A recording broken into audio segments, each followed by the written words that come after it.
recently had some concrete work done. I didn't realize these guys moved my little car trap, so regular old cars and trucks ain't driving through here. Anyway, what's up today, guys? It is Sunday. It has been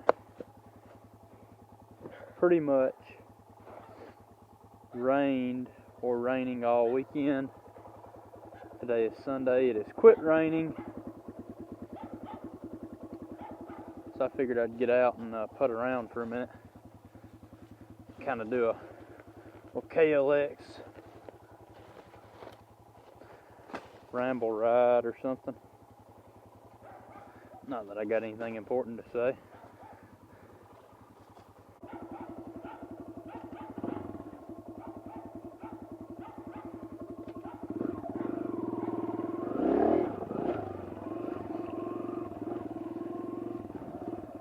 Real reason I want to get out and putt around though is because I recently just adjusted the preload on the front forks after finally getting around to installing the BBR heavy duty rear shock spring. So I've been kind of itching to see how well all this suspension work is going to perform on this little bike.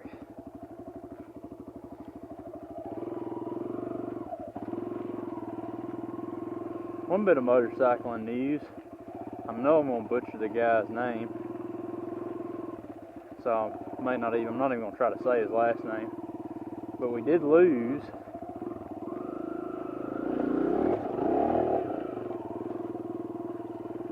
a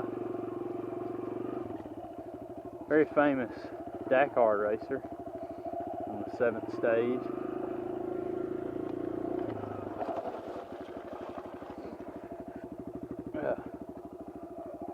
I just got done watching the Red Bull TV.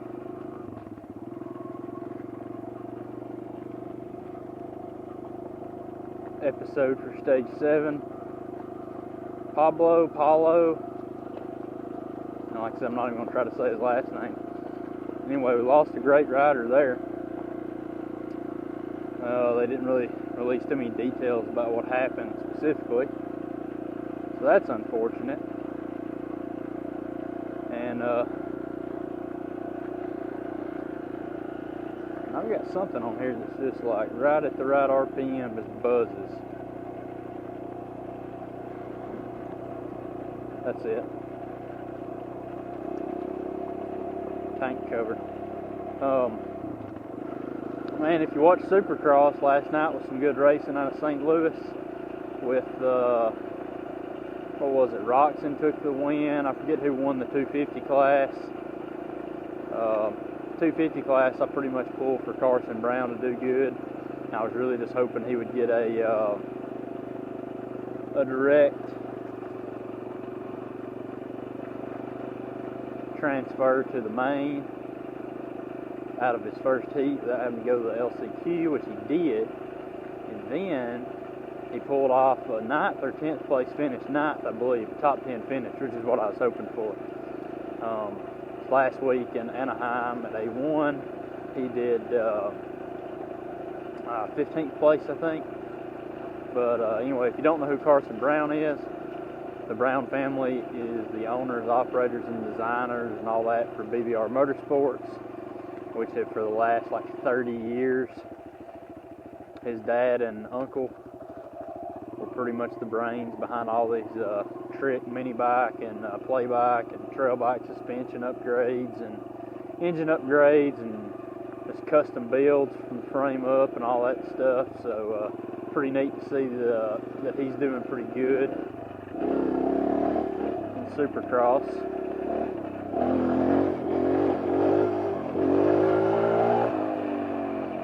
And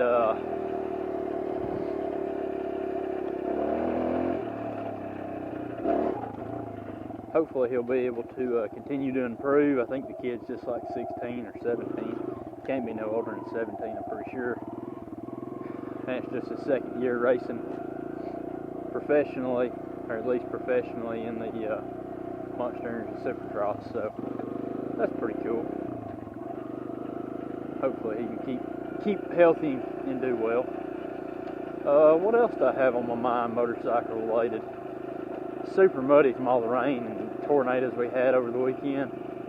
So I really can't even ride through my woods, because I end up going through a ditch twice. It's just like right now holding water. I might go up there and check it out though and see if I can cut across in front of the ditch or something and make some laps in there. But I may not have too much more to ramble on about today. I don't know. I know I need to get around to doing a full review of this bike, but it's just not that popular, so I just keep putting it off. And it's been around for so long in the tooth. There's already like so many good review videos on it, and professional opinions and opinions of 12-year-old kids, which is who it's designed to be ridden by. So just keep putting it off. But it is a lot of fun to ride. It's one of the main reasons I have it, other than it being something my wife can ride. She doesn't hardly ride it at all, or I mean, she has a couple times, but she didn't really take to it like I was hoping. I don't even think she took to it like she thought she might. But wasn't something she asked for. It was just kind of something I surprised her with, knowing that from time to time she would ask, and I wish we had a small bike I could ride, kind of deal. So I'm not really that bummed about it, and it's a big enough bike I get to ride it and actually ride it. I can take it to West Point and it not be too overwhelming for it. So there's really no big deal there.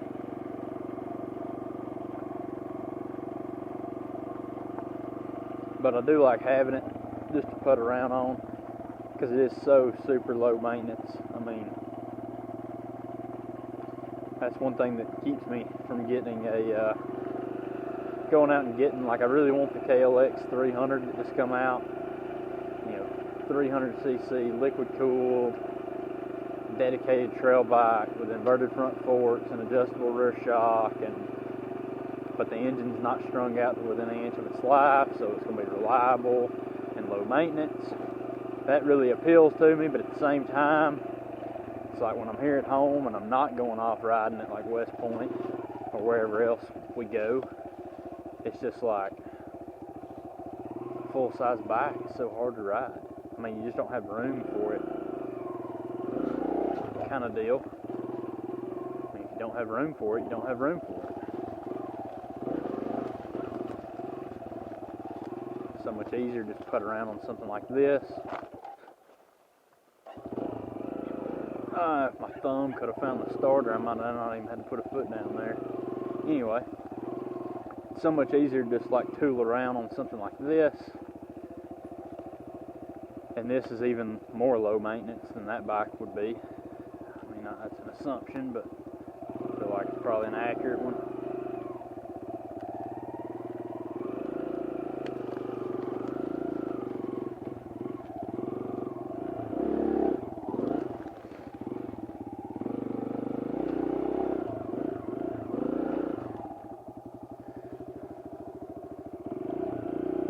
I really want to come out here and hit this jump with the KLR, which is like a super irresponsible thing to do probably on that type of bike. No guards, like no crash protection to protect the fairing if I do wreck it. Trees everywhere, so if my foot comes off the stock rubber peg, slips off of that, and I lose control. There's a ton of stuff to hit. But I really want to try it. Let me know in the comments if you want me to try it. It may not influence my decision one way or the other, but I just kind of want to try it.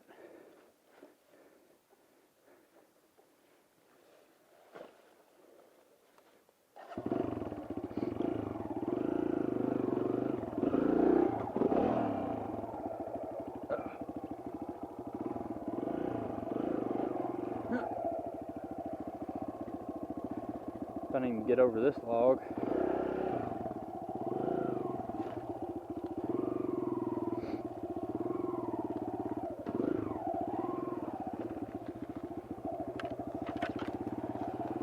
feel like that's one reason I'm not the rider that I used to be.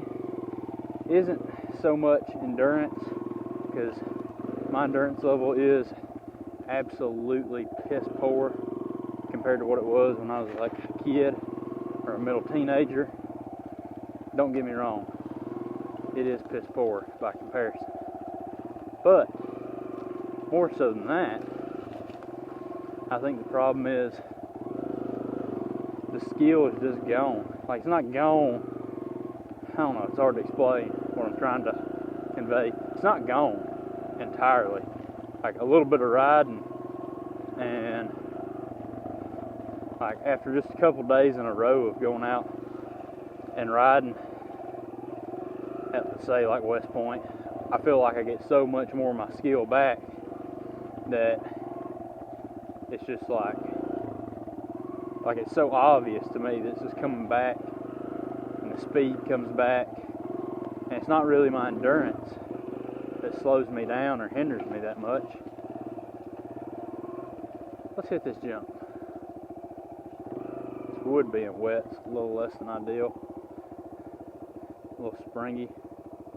We got it though, I think. But it's like when I was a kid, we just rode like every day. Even if we were just like doing what I'm doing right now, just like barely even called riding, but it's still riding. It's like now I go so far, like just such a long time period between going out and getting some good rides in. It's just hard to keep the skill. It's not necessarily learning anything new. If I could tap into the skill I had as a teenager and all the things I was good at and skills I had on a bike, I'd be perfectly fine with that. Not even learning any new skills or techniques. But all that, I'm just so far removed from all that stuff, so I don't ride very much.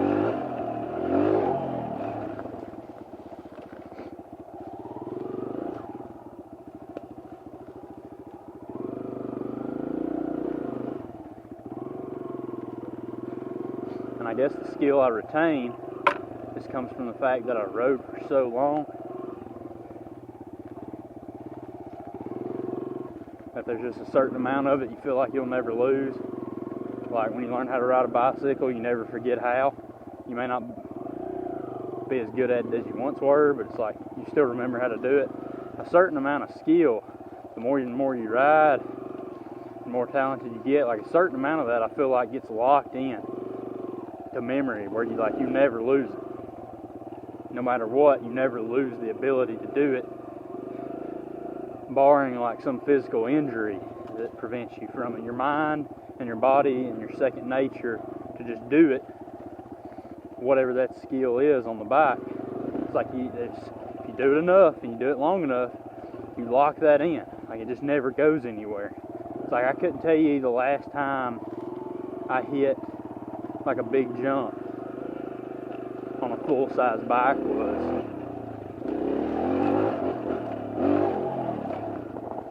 But I'm pretty sure if I went out to a track and hit just a couple jumps, just a couple times, it would come right back to me.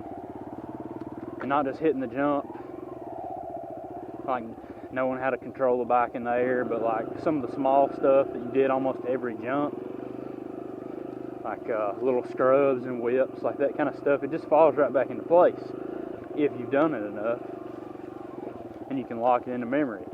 Riding your KLR down dirt roads, like the more you do it, the more comfortable you get leaning that thing over and giving it the beans and letting her eat. But it's like a certain amount of that will get locked in, and within a few minutes of getting back on the dirt road, if you ain't done it in forever, you can just go right back to doing it. But how long does it take for that stuff to get locked in? I have no idea. But I know a lot of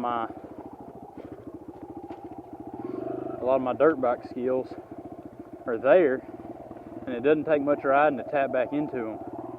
But it takes the things that I was getting good at, and then I quit.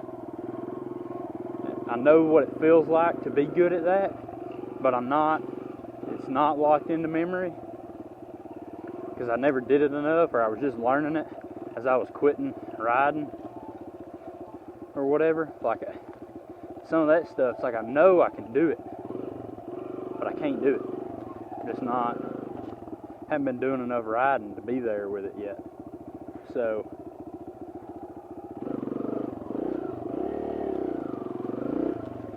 I don't know, maybe as my children get older, I'll find the time to go riding a little more and get a lot of those skills back, perhaps. Who knows? But in the meantime, I'll just putt around my woods on a dirt bike that's way too small for me, in hopes of not losing whatever skills I currently have not lost. And man, it is slick and muddy. So anyway, if you enjoyed this ramble ride, I highly doubt anyone makes it all the way to the end, because this is just ridiculous. I probably shouldn't even post this video. But I'm bored and really wanted to get out here for a few minutes and just tool around and test out this new suspension. So that's what I'm doing. Figured I might as well record it. Definitely should probably not post it, but probably will. So anyway, I'll catch y'all guys next time. And if you made it all the way to the end, let me know in the comments, because you're a trooper, because this is going to be some boring footage to watch.